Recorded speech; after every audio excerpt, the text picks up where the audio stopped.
ದೇಶಕ್ಕೆ ಯೋಧ, ನಾಡಿಗೆ ರೈತ, ಬಾಳಿಗೆ ಗುರು ಒಬ್ಬ ತಾನೆ.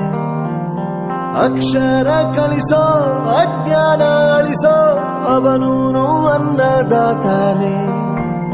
ತಪ್ಪು ಸರಿಯ ತಿದ್ದಿ ತಿಳಿ ಹೇಳಿ ಸಮಬುದ್ಧಿ ನಮ್ಮ ಚಿತ್ತ ಶುದ್ಧಿಯಾಗೋ ಹಾದಿ. ಎಷ್ಟೇ ದೂರ ಹೋದ್ರೂ ಮರಿಬೇಡ ನಿನ್ನ ಬೇರು, ನಿನ್ನ ಸಾಧನೆಗೆಲ್ಲ ಇದುವೇ ಆದಿ. ಪಾಠಶಾಲಾ ಪಾಠಶಾಲಾ ಪಾಠಶಾಲಾ ಪಾಠಶಾಲಾ.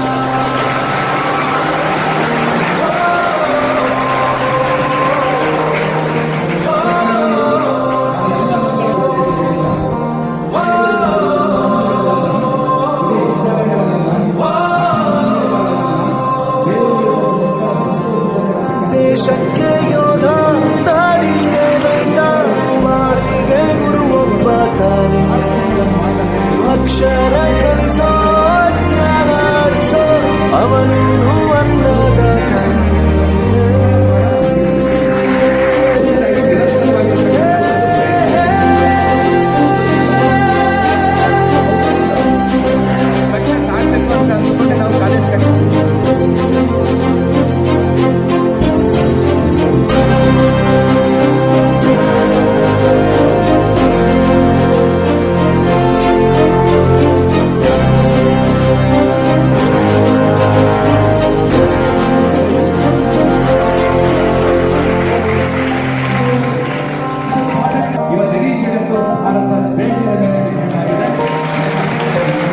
ಪ್ರತಿಯೊಂದು ಮಾತು ಕಲಿತ ಜಾಗ, ಪ್ರತಿ ಹೆಜ್ಜೆ ಗುರುತು ಅರಿತ ಜಾಗ, ಕನಸುಗಳ ಜೊತೆಗೆ ನಡೆದ ಜಾಗ, ಸ್ನೇಹಿತರ ಪ್ರೀತಿ ಪಡೆದ ಜಾಗ.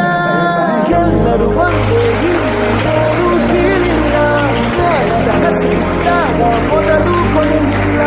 ಮನೆಯೇ ಮೊದಲ ಶಾಲೆ, ತಾಯಿನೇ ಗುರುವು, ತಾಯಿಗೂ ಪಾಠ ಹೇಳಿದ ಗುರುವೇ ಅರಿವು. ದಾನದು ಶ್ರೇಷ್ಠ ವಿದ್ಯೆ ಎನ್ನುವುದನ್ನು ತಿಳಿದ ದೇಶ ನಮದು ವಿಶ್ವದ ಕಣ್ಣು. ಮುಂದೆ ಗುರಿ ಇರಬೇಕು, ಹಿಂದೆ ಗುರು ಇರಬೇಕು, ನಂಬಿ ನಡೆದರೆ ಸಾಕು ಸಾರ್ಥಕ ಬದುಕು.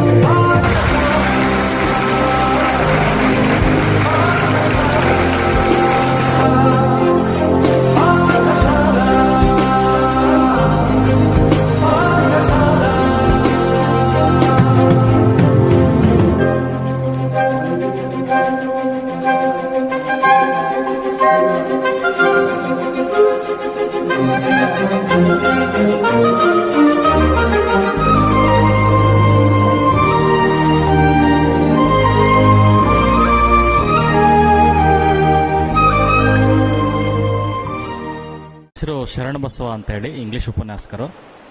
ಬಹುಶಃ ಈ ಅಕ್ಷರ ಜಾತ್ರೆ ಅಂದರೆ ಎಷ್ಟರ ಮಟ್ಟಿಗೆ ಅವರು ಯೋಚನೆ ಮಾಡಿದ್ದಾರೆ ಅಂತಂದರೆ, ಪ್ರೇಮದಿಂದ ವಿದ್ಯಾರ್ಥಿಗಳಲ್ಲಿ ಅಕ್ಷರ ಜ್ಞಾನದ ಕಡೆ ಹೋಗುವಂಥ ಸುಮಾರು 2 ಗಂಟೆಗಳ ನಿರಂತರ ಒಂದು ವಾಕ್ಚಾತುರ್ಯದಿಂದ ಅವರ ಮಾತುಗಳಲ್ಲಿ ನಾನು ಹೇಳೋದೇನೆಂದರೆ, ಅವರು ಹೆಂಗೆ ಹೇಳಿದರು ಅಂತಂದರೆ, ಉರುಳಿ ಹೋದ ದಿನಗಳು ಮರಳಿ ಬರುವ ಕ್ಷಣಗಳು, ತಡೆಯಲಾಗದ ರಸ ನಿಮಿಷಗಳು ಜಿಗಿದು ಬರಲಿ ಹೊಸತು ತರಲಿ, ಸದಾ ನಿಮ್ಮ ಹೃದಯಕ್ಕೆ ಎನ್ನುವಂತೆ ತಮ್ಮ ಅದ್ಭುತ ವಾಕ್ಚಾತುರ್ಯದಿಂದ ವಿದ್ಯಾರ್ಥಿಗಳನ್ನು ಮನಸೂರ್ಯಗೊಳ್ಳದೆ ಉಪನ್ಯಾಸಕರನ್ನೂ ಮನಸೂರ್ಯಗೊಂಡು, ಇಂಥ ಮನಸೂರ್ಯಗೊಂಡದ್ದಲ್ಲದೆ ಉಪನ್ಯಾಸಕರೇ ನಮ್ಮ ಉಪನ್ಯಾಸಕರಿಗೆ ಒಂದು ಉಪನ್ಯಾಸ ಕೊಡಿ ಎನ್ನುವ ಮಾತನ್ನು ಕೇಳಿ ನನಗೆ ನಿಜವಾಗ್ಲೂ ಕಂಡರಿಯದ ಅತ್ಯಂತ ಉಪನ್ಯಾಸಕರಲ್ಲೇ ಉಪನ್ಯಾಸಕರು ಇವರು. ಇಂಥ ಉಪನ್ಯಾಸ ಪ್ರತಿ ತರಗತಿಗಳಲ್ಲೂ ಪ್ರತಿಯೊಬ್ಬ ವಿದ್ಯಾರ್ಥಿಗೂ ಇದು ಮುಟ್ಟಿದ್ರೆ ಖಂಡಿತ ಈ ಒಂದು ಯಾತ್ರೆಗೆ ಸಾರ್ಥಕತೆ ಬರುತ್ತೆ ಅನ್ನೋದು ನನ್ನ ವಾದ. ಯಾಕಂದರೆ ಪ್ರತಿಯೊಬ್ಬ ವಿದ್ಯಾರ್ಥಿಯನ್ನು ಅವರು ತಮ್ಮ ಕಡೆ ಕೇಂದ್ರೀಕರಿಸಿಕೊಂಡ್ರು. ಅದು ಅವರ ನಿಜವಾದ ವಾಕ್ಚಾತುರ್ಯದ ಶಕ್ತಿ. ಅಂಥ ಶಕ್ತಿ ಅದ್ಭುತವಾಗಿ ದೇಶದ ಉದ್ದಗಲಕ್ಕೂ ಬೆಳೆಯಲಿ ಎನ್ನುವುದು ನನ್ನ ಆಸೆ. ಅದೇ ರೀತಿ ದೇಶದ ಉದ್ದಗಲಕ್ಕೂ ಖಂಡಿತ ಪಾಟೀಲರು ಬೆಳೀತಾರೆ ಅನ್ನೋದು ನಮ್ಮೆಲ್ಲರ ಆಸೆ. ಹಾಗಾಗಿ ಅವರು ಕಾರ್ಯಕ್ರಮಕ್ಕೆ ಯಶಸ್ವಿಯಾಗಲಿ ಅಂತ ನಾನು ಕೂಡ ಅವರಿಗೆ ಧನ್ಯವಾದಗಳನ್ನು ಈ ಕಾರ್ಯಕ್ರಮಕ್ಕೆ ಬಂದಕ್ಕೆ ನಮ್ಮ ಕಾಲೇಜು ಪರವಾಗಿ ತುಂಬ ಹೃದಯದ ಅಭಿನಂದನೆಗಳನ್ನು ಸಲ್ಲಿಸ್ತೇನೆ. ಧನ್ಯವಾದಗಳು. ನನ್ನ ಹೆಸರು ಮಲ್ಲಿಕಾರ್ಜುನ್ ಗೌಡ, ವಿಜಯನಗರ